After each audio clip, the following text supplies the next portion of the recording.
Maxwell Frost is a member of the U.S. House of Representatives from Florida's 10th District. He's an organizer, the first member of Generation Z in Congress, and, shockingly, a duelist. After the midterms, a gamut of reporting delved into the personal life of the 26-year-old, revealing he's a fan of the Yugioh trading card game. I shot my shot, and to my surprise, he responded. I can't believe I get to say this, but we're here with Congressman Frost. This is not a joke. It's so great to sit down and speak with you. Of course. How are you doing? Doing well, man, doing well. It's great to be here. We met on Twitter. Now Yes. we're here in real life in the office. Things are good. Life has changed a lot in like the last just few months, but I'm just feeling really good. Super humbled to be here representing my home and my community, and excited for the conversation. Yeah. And the game. Yes, I'm excited for the game as well. I'm excited to test your chops and test my chops. Yeah. We'll have a good back and forth. I wanted to ask you a little bit about your first month in office. Yeah. You are the youngest member of the most recent congressional class, right? Yep, I'm the youngest member in the whole chamber right now for the House and the Senate. You know, the average age was, I think it was 68, and it's gone down significantly because this whole new class of Democrats specifically is the youngest class we've ever had. So there's folks like Greg Casar, he's 33, he's out of Texas. We have a lot of folks who've come in who are relatively very young. So it's really exciting to be a part of it. My audience, you know, I make videos about a children's card game, skews a little younger than the average age of Congress. Yeah. You're one of the oldest Gen Z individuals. I'm one of the oldest millennials. And I'm sure I don't have to tell you, you know, as members of those generations, frequently we feel like our voices aren't important to politics. They're not represented in the halls of Congress. I guess I would just ask what advice or insight you have to youth who feel that way about our political process. First, I'd say I understand. I completely get it. I feel the same way a lot of the time. I've been in this fight since I was 15 years old. I got involved after the Sandy Hook shooting happened. I went to an arts middle school and high school. I played the drums.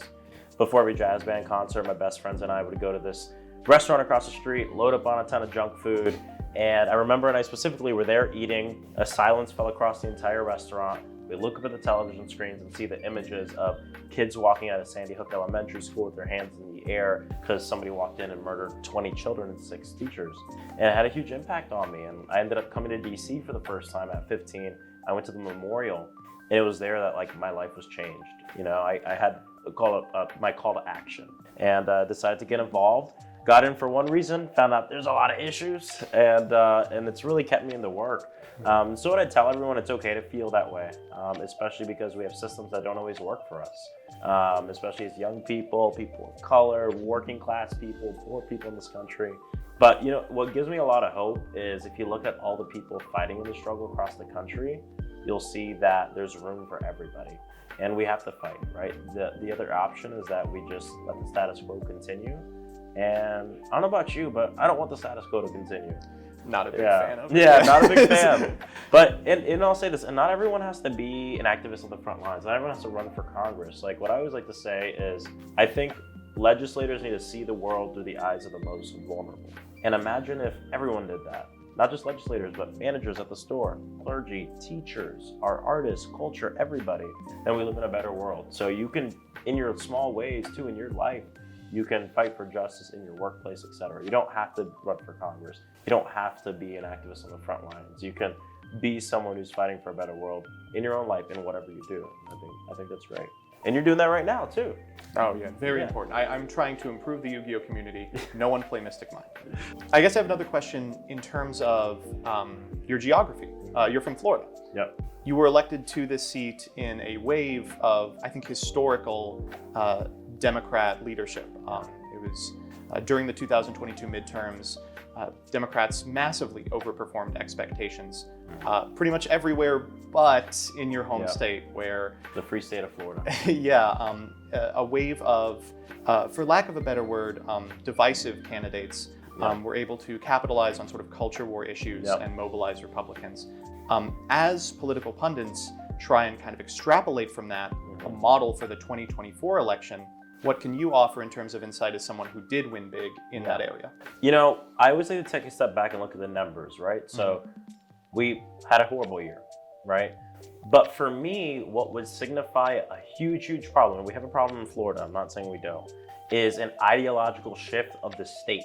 And the way you see that is if there was like massive Republican turnout, horrible Democratic turnout, and the state is a red state now. But what you saw is everybody had bad turnout. Republicans had worse turnout than they usually have by a lot, and Democrats just so happened we had worse than them by a good amount, by a lot, 800,000 votes. Our state is more progressive than people think, right? There's a difference sometimes between the politics and the policies. The policies, the progressive policies, are very popular in Florida. I mean, look at our ballot initiatives that we've passed. Amendment 4, it was a ballot referendum to get people with previous felonies the right to vote when they get out of jail or prison. That passed with over 60% of the vote in Florida. Medical marijuana, over 60% of the vote in Florida. $15 minimum wage just in 2018 or 2020, over 60% of the voters in Florida voted for it. And we're probably going to have a ballot referendum for recreational marijuana and codifying abortion rights in Florida in 24. And the polling for both of those are really high right now. You know, but when you put Democrat next to someone's name and then you have Ron DeSantis or Republican next to it and you get into the politics, things get muddy because then you have money in politics, you have personalities, people get, you know, jaded with the system and etc. So either way, I think what we need to do is have candidates who focus on our agenda. We don't spend a bunch of money saying, I'm not this and I'm not that. We focus on our policies because our policies are popular. All right, enough with the softballs. Yeah. Let's get to the meat of the interview. Yeah. What's your favorite Yu-Gi-Oh card? My favorite Yu-Gi-Oh card, I would say, and you'll meet him later, I would say Machina Citadel. Because he's annoying. I know so many people who will love that answer. Yeah. That's unbelievable. Yeah. You're locking up the Earth Machine vote. There we go. So tell me a little bit about your experience with a trading card game. So one of my great friends, Sam Silva, if you're watching, Sam, shout out. During the height of the pandemic, he was part of like my COVID team, and we did a trip to Charleston, South Carolina, to make some music. And him and another friend had been like telling me for almost a year, you gotta play Yu-Gi-Oh, you gotta play Yu-Gi-Oh. And I was like, I'm not playing that silly game, you know? And then we finally get there, and then one morning I wake up and he has the game ready. He's like, sit down, play. And I was like, okay, whatever. He had a Dark World deck. So I played, and then I played again, and then I played again, and it was like hours later, and I was like obsessed. So we went straight to a card shop, and I bought I forgot what starter deck I bought. It's like with water and ice. Ice Barrier. Ice Barrier. I bought an Ice Barrier deck. Yep. Oh no, that was not a sound investment, I imagine. So yeah, well, I don't have it anymore. So I bought an Ice Barrier deck, and then on the way back, there was a card shop that was like a 30-minute detour away somewhere in Georgia, and he was like, let's go. So we stopped there on our way back to Florida, and we get in there. We get in at like 1 p.m. We go in. This guy has boxes of just singles. And so we start going through them, and when we left, we were there for like 4 hours. And we built a Dark World deck because I had played his earlier. And then on the drive back, someone would drive, and then we'd be playing Yu-Gi-Oh on the center console in the back. And just like, you know, and like the graveyard would be on like my knee or something. And so either way, and I just got really into it. And then I was like reading online about different cards, and someone said if you like Dark World, you probably like Machina because there's a lot of graveyard effects and everything like that. So I ended up getting into that. And now my deck of choice are Earth Machines. I run Machina deck with trains, and I love it. And I love trains growing up. So, all right, I gotta ask. Joe Biden, big trains-oriented president. Yes. You, trains-oriented duelist. There you go. Will we expand National Rail in the name of Juggernaut Liba? What's the plan? We need to, because that card's amazing. Yeah, of course. Maybe you'll see him later. Ooh, maybe, hopefully not. Yeah. But yeah, I mean, you know, in Orlando, we have a rail project over the next 5 years that's gonna connect Miami to Orlando. That opens up in like June. Wow. It's a high-speed rail. It's gonna be great, and then it's gonna zigzag Orlando and go to Tampa. So most of Florida will be connected through high-speed rail, which is great. And on that high-speed rail, you can play Yu-Gi-Oh. There you go. This is unbelievable. It's truly shocking. Enough talk. It's time for action. Are you ready to duel? I am ready to duel. Well, Congressman, we've had a good discussion, but the time for words is over. The time for dueling has begun. Are you prepared? No. Yes, I am prepared. I know that you probably spent a lot of time on your campaign over the last couple of years. I have to ask, did you keep abreast of the Yu-Gi-Oh metagame? Not really. But, like I told you earlier, Dueling Nexus, that's what I did. Strong endorsement. There you go. If he's not very good, Nexus devs, it's all on you. There you go. All right, well, here you are. Yes. All right. And since you have been so gracious, would you like to go first? I will go. I feel like I should go first. I'll go second. Okay. Yeah. All right. Because I feel like I should have gone first. I'm not gonna lie, it's a decent opener. Okay, well, I will begin with a Hero Lives. For the low cost of half of my life points, this card allows me to summon any elemental hero from my deck. So I will summon the one, the only, elemental hero Stratos. Where is this deck on your list of what you like to play with? Oh, this is my all-time favorite deck. Oh, okay. It is not very good. Okay. Now that my Stratos has been summoned, I'll activate his effect and add an elemental hero monster from my deck to my hand. I will grab Ferris. Vision Hero Ferris lets me send a hero from my hand to the graveyard. I'll pick Denier and summon it from my hand. And then when he's summoned to the field, I can put a Vision Hero monster in my spell and trap zone. I'll grab Vision Hero Increase. Next, I'll activate Increase's effect. I'll tribute my Ferris to summon Increase to my side of the field and a Vision Hero from my deck. We will grab Vision Hero Vion. When Vision Hero Vion summoned, I can send an elemental hero to the graveyard. I will send, if I can find it, elemental hero Shadow Mist, and when Shadow Mist is sent to the graveyard, I can add a hero from deck to hand. We will grab Destiny Hero Malicious. Vision Hero Vion can banish a card to add a Polymerization to hand. And now, after 45 minutes of searching, we can play Yu-Gi-Oh! I will link off my Stratos and Vion to link summon Extra Hero Cross Crusader.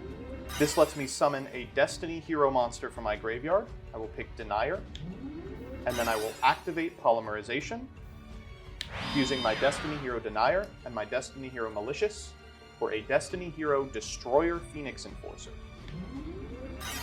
And I think that is all I am doing this turn. So I will pass it back to you. All right. Draw. All right, I am going to set this. I'm going to activate Urgent Schedule. Unbelievable. I'll go second, he says. Which, as you probably know, allows me to summon one level 4 lower monster and one level 5 higher machine monster from my deck in defense position. I'm going to lose to Earth Machine.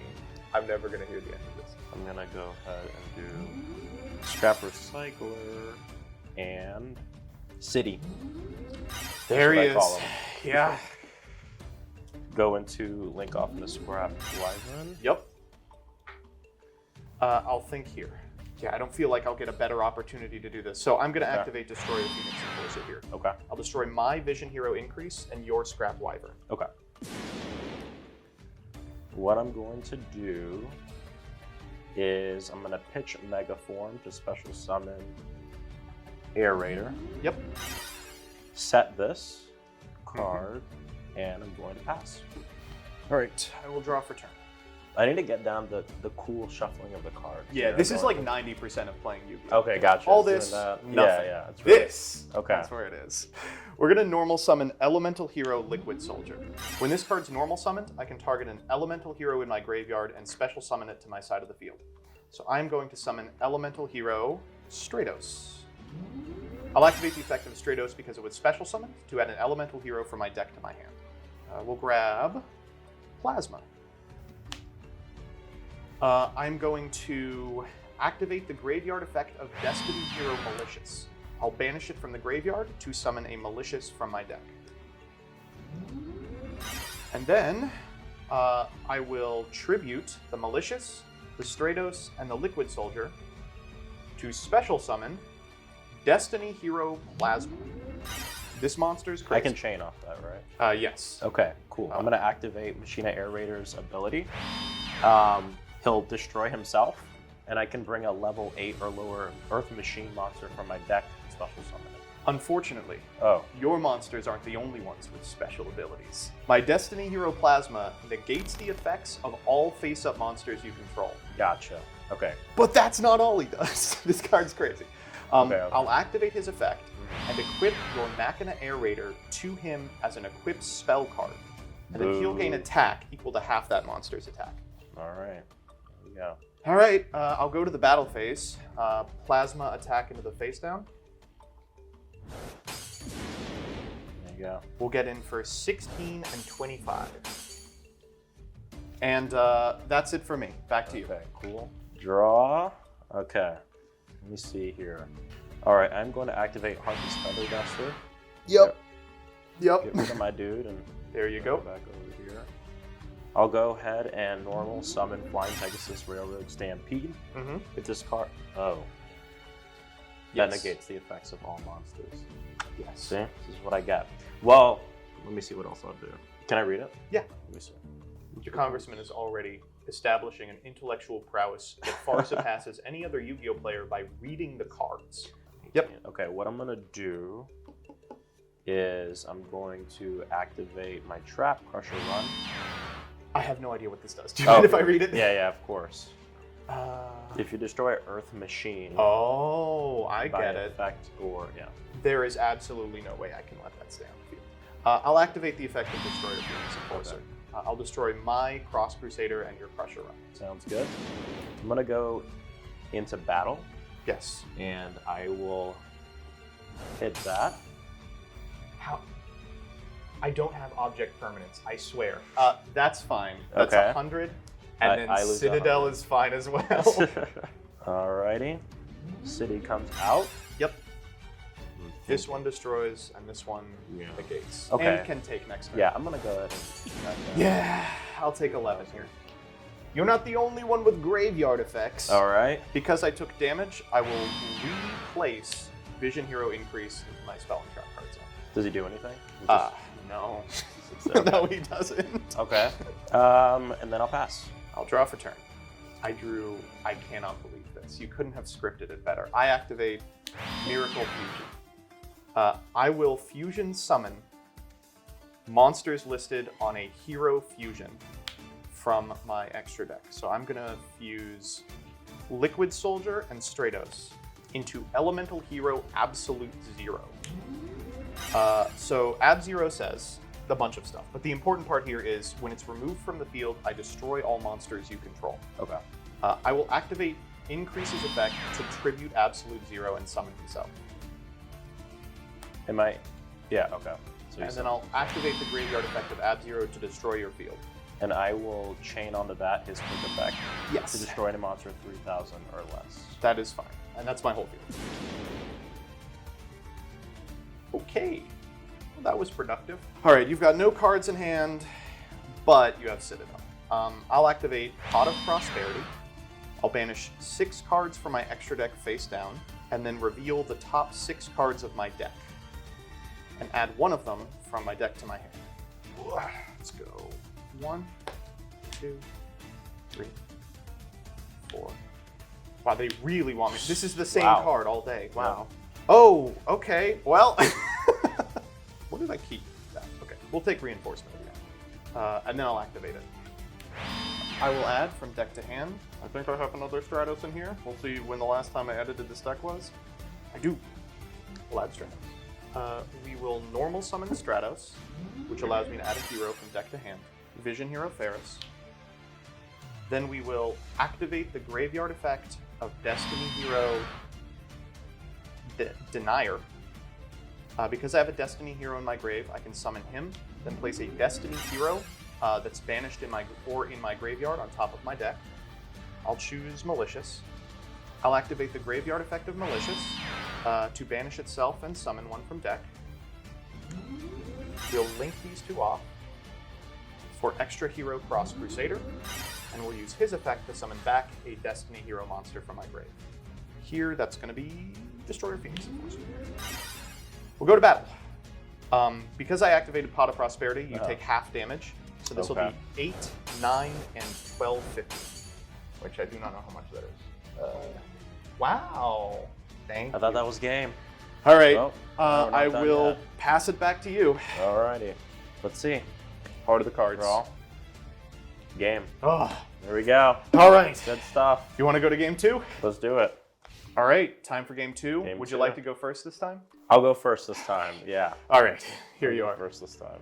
I don't know if I could take getting urgent scheduled again. Not that you can't just do it on my turn. I'm gonna set this. I'm going to special summon Machina Eurator by pitching Citadel. Yep. I am going to special summon Machina Fortress by pitching Gizmek. Oh. And wow. then I am going to banish 1, 2, 3, 4, 5, 6, 7, 8 cards to special summon Gizmek in defense. Then I will go into number 97. I'm gonna detach material and go into number 38. There he is. Then I'll pass. So he can't be targeted. This is a spell negate, and this is, I mean, it's Fortress. It's Fortress, yeah. Okay, draw for turn. I feel like I always start with this. I'll activate a Hero Lives to summon a hero from my deck by paying 4,000. I'm gonna go ahead and activate his effect and negate that and take it as material. The most profitable Hero Lives of all time. Okay, I was really hoping that wouldn't happen. Let's follow it up with a Fusion Destiny.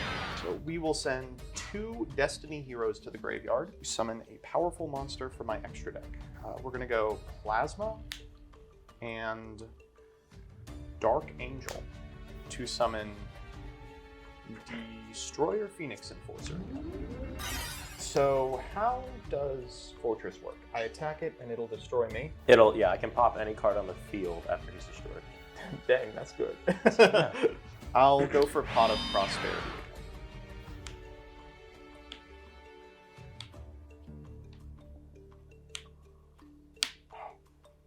Dang it, that's everything. Now I have to make a decision.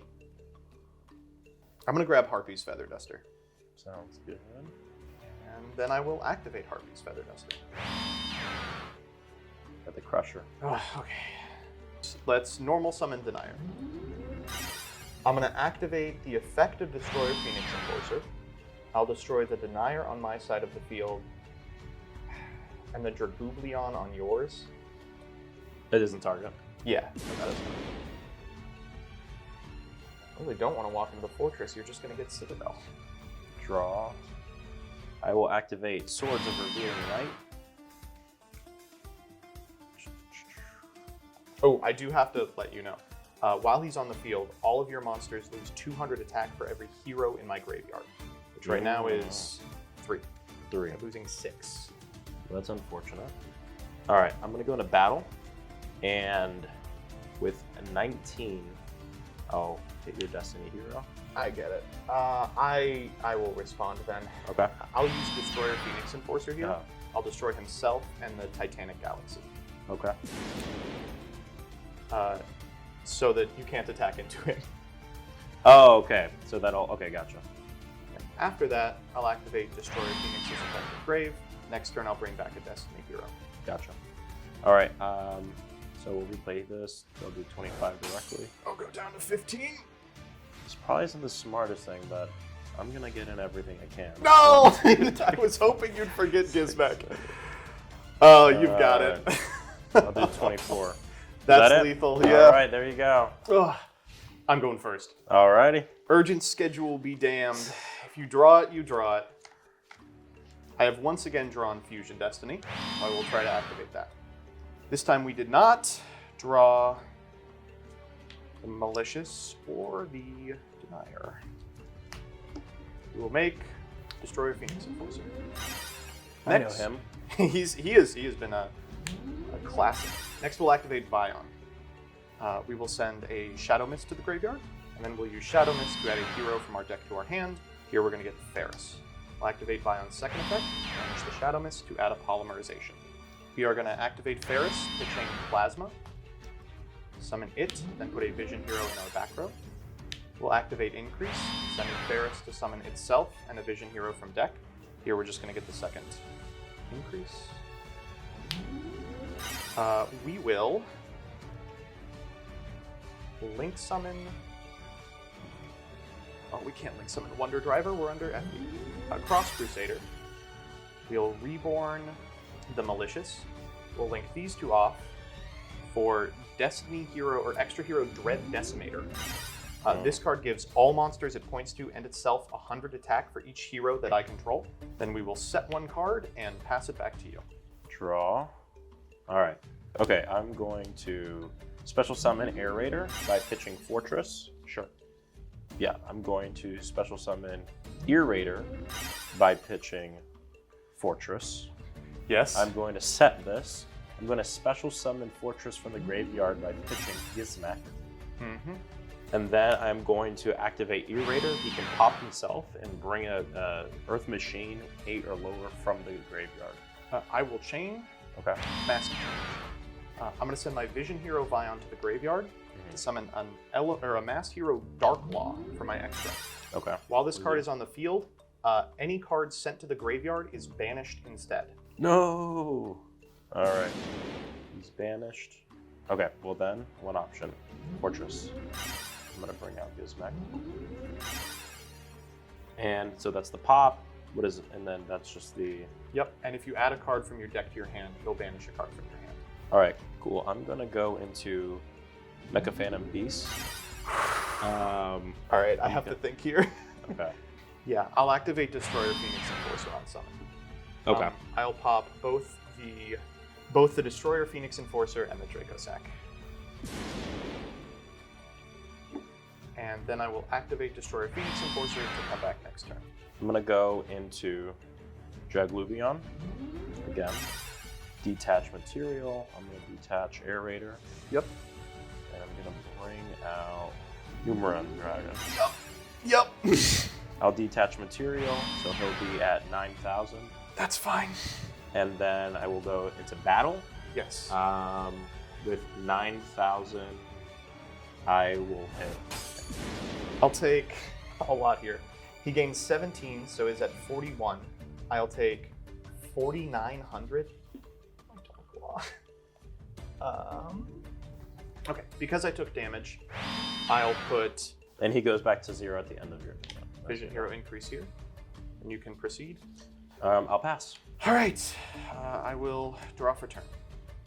During my standby phase, the Destroyer Phoenix Enforcer returns to my side of the field. We are going to banish Malicious from the graveyard to summon a Malicious from deck. We will activate the graveyard effect of Denier to summon itself and place a Destiny Hero on top of my deck. Here it is going to be the Malicious in the Banished Zone. We'll link summon an extra Hero Cross Crusader, I believe. Let's see if I have something funnier. What does funnier mean? What indeed? We'll use Cross Crusader's effect to summon a Destiny Hero, and then we'll use his effect to search a hero. We will grab Stratos. We will normal summon Stratos and activate the effect to search a hero. We'll grab Liquid Soldier. Cool name. I wish it was a little better. Polymerization, the Elemental Hero Stratos, and a Liquid Soldier into Elemental Hero Absolute Zero. We'll activate Increase's effect to tribute the Absolute Zero and summon itself, and then its effect to summon from deck. We'll grab Vion. Since Absolute Zero was removed from the field, I will destroy all the monsters you control. Okay. Okay, we're gonna go. That activates Numerons. When this card is destroyed by card effect, you can destroy as many monsters on the field as possible. Then each player sets one spell or trap from their graveyard to the field. That's really on that card? Oh my goodness. All right. Yeah, of course. That's. I would just love for that to happen. I'll chain Phoenix Enforcer. I'll destroy the increase on your back row. And then, yeah. Alrighty. And then we set one from our graveyard. Spell or right? trap. I'm going to set Mask Change. I'll activate Destroyer Phoenix's Enforcer's effect to summon next standby. Then I'll activate Malicious's effect to summon another copy of itself. What was your set? The Crusher run? Yeah, Crusher run. All right, we'll, I guess, special Malicious and get in for 800. I'm gonna activate Gizmek. Yep. He'll come out. And you want to replay? No, I'm good. You can go ahead. Alrighty. Draw. And standby. He'll return. Okay. I'm gonna activate Crusher Run. Mind if I read? Yeah. It's just whenever you destroy that Earth Machine. Sure. I pop a thing. I'm gonna activate Gizmek's ability. I can banish 3 cards from my extra deck and pop any card on the field. I'm gonna pop that. All right, I'll chain him, destroy Phoenix Enforcer and Gizmek. Okay. I'm going to normal summon Flying Pegasus Railroad Stampede. Activate its effect. Target 1 Earth monster in my graveyard. Special summon it in defense position. Negate its effects. Sure. Oh, no Earths. No Earths. Damn. I will go into battle. I will activate the card I set, Mask Change, to tag my Malicious out for another copy of Dark Law. That's not fun. I'll pass. Draw for turn. In standby, I'll grab back my friend. We are just this in a dream. I'll go to the battle phase. Okay. I'll go Destroyer Phoenix Enforcer, destroy himself in the Crusher run. I'll activate his effect to Reborn, and then I'll attack for 8. Or for 6 here. 6. Oh, yeah, I gotcha. I will set 1, and back to you. On your end phase, I'm going to banish 3 cards.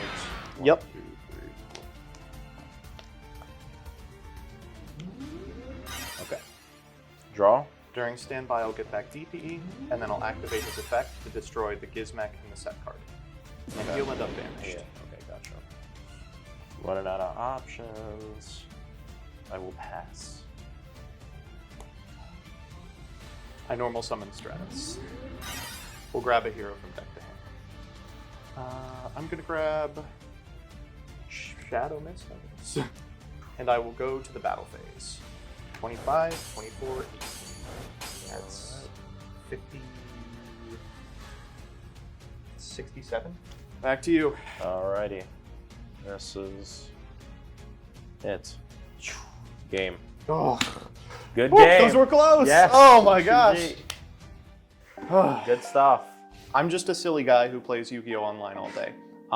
My wife is a political scientist, and she said she would kill me if she was not allowed to ask you a question. Well, we don't want you to die. Yes. So we should... So I will hand it off to her, but thank Okay. you so much for sitting down Of with course, I appreciate it. me. It was an unbelievable opportunity. Yeah. I'm so excited to get to speak to you, and I'm so excited for your future career in Thank you. politics. I appreciate it. Thanks for coming and making this day a little less boring. Yeah, sure. Congressman Frost, it is so wonderful to meet you. Yeah, it's great to meet the brains behind the channel. I know I'm not as exciting because, I don't play Yu-Gi-Oh! We're going to talk boring politics now. So often when people from more marginalized backgrounds get elected to Congress, we think about sort of just getting them through the door. But we know there's a lot more that it takes. There's a lot of adjusting from being the campaign to being a representative. Yep. There's so much time and money and energy it goes through. So I was wondering if maybe you could talk a bit about some of the challenges you've had transitioning to becoming here in Washington, and also maybe some of the joyful parts of it too. Yeah, this is a great question because things don't just happen. Even though a lot of people are meeting me now for the first time, I launched my campaign August 11th of 2021. And my election day was until November 8th, 2022. So that's almost a year and a half of just campaigning. And I quit my job to campaign. So the first thing is most people know me for either being Gen Z or being denied an apartment here in DC. But it's real, and I wanted to be honest and vulnerable about it because there's a huge affordable housing problem in the entire country and also specifically in Orlando where I'm from. It's important to talk about it. I realize I'm talking from a point of privilege. There's a light at the end of the tunnel for me, right? I have a good salary for the next at least 2 years, and I'm gonna be able to pay off my debt, get a better credit, and all that. But the point of me bringing it up is the fact that the entry point to a position of power impacts who makes it to that position of power. And it acts like a filter. The campaign itself is a filter, and also even if you get elected, being able to live in the city yourself. And it's an important conversation we have to have because right now Congress does not look like the country in terms of, yes, race, yes, gender, but also in terms of age and also in terms of economic background and where you're from and every little part of you that changes the way you see the world and the way the world sees you. The whole point of this place is supposed to be an eclectic group of people coming together to solve problems. And don't you want people who have those different experiences, right? The other challenge was during the campaign. I had some money in the bank. I quit my job to run, and I said I could live off of this for the next year. I was sorely mistaken. I got priced out of my apartment after the rent hike freeze ended, after the lockdown. And I spent all the money I had in the bank on a month of an Airbnb. And I was like, at the end of the month, I'll be fine. One day I wake up and it's the last day and I wasn't fine. So I was houseless for an entire month, just couch surfing. And it was very difficult. And I don't have a family to take care of too. So that was another privilege I had. I was able to just slum it out.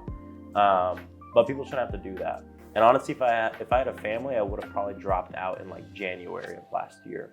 And so imagine all the people who do drop out because they can't afford to not have an income for a year. When you run for Congress, you can only give yourself a paycheck essentially the last couple of months of the election. Other than that, you're on your own. And that's why I Ubered, I ran up credit card debt, I did everything I could do because I really believed we would win.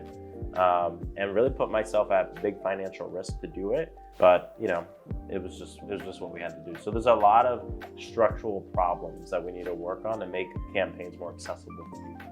What do you think might be some of the solutions for, other candidates who might, advice you can give, or maybe some solutions for candidates so they don't maybe necessarily have to face all these barriers if they want to run? So I think if the more you're able to plan, the better.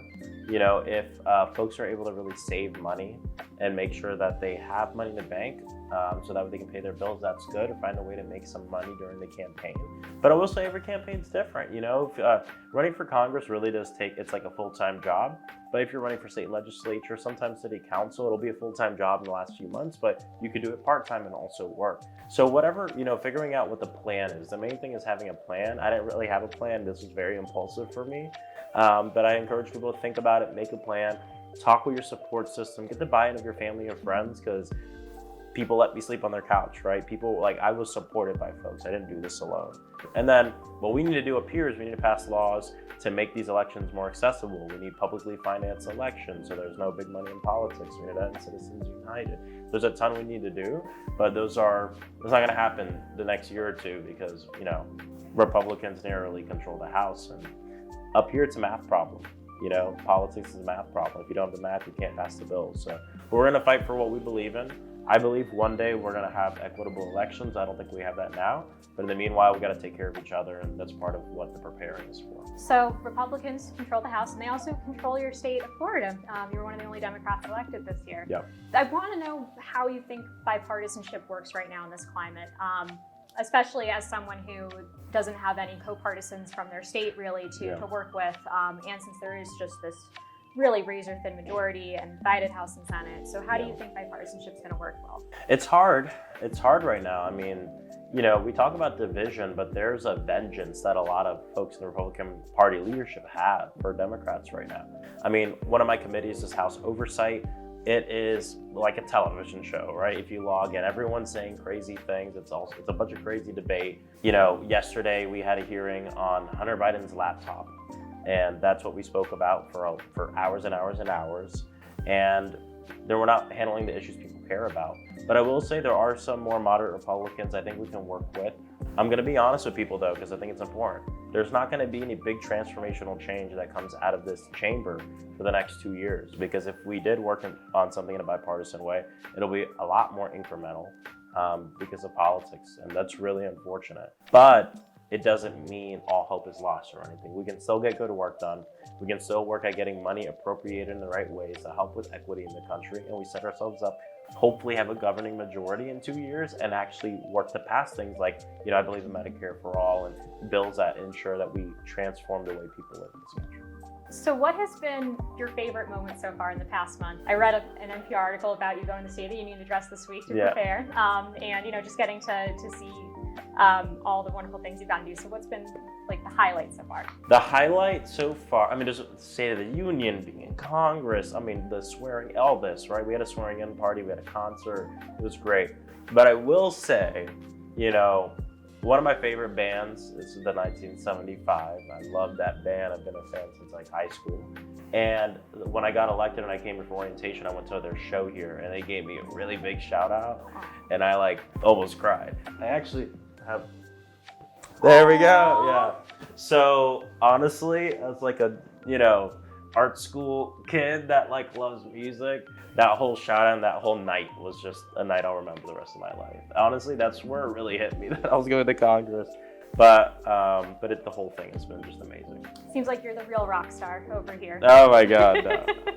Well, thank you so much, Congressman. Of course, great meeting you.